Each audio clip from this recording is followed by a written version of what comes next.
আজকে সম্মেলনের মাধ্যমে ঢাকা 17 আসনের প্রত্যেকটি স্থায়ী বাসিন্দাকে জানিয়ে দিতে চাই, বাংলাদেশ জাতীয় পার্টির বিজেপির চেয়ারম্যান ব্যারিস্টার আন্দালিব রহমান পার্থ ভাই এই 17 আসনের একজন স্থায়ী বাসিন্দা।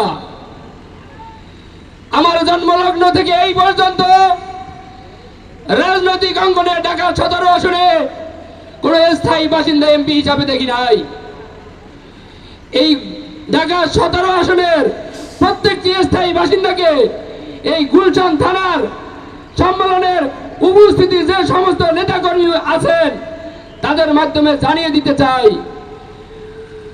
আপনাদের আশা এবং ভরসার প্রতীক ব্যারিস্টার আন্দালিব রহমান পার্থ ভাই।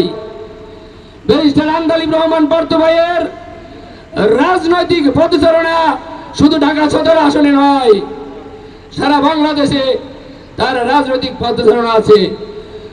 তবে এই ঢাকা 17 আসনটি তার ব্যক্তিগত নির্বাচনী আসন। তাই সবার কাছে আহ্বান জানাচ্ছি, আগামী তরুণ প্রজন্মের আইকন, যুব সমাজের অহংকার ব্যারিস্টার আন্দালিব রহমান পার্থ ভাই হবে আগামীতে 17 আসনের কান্ডারি।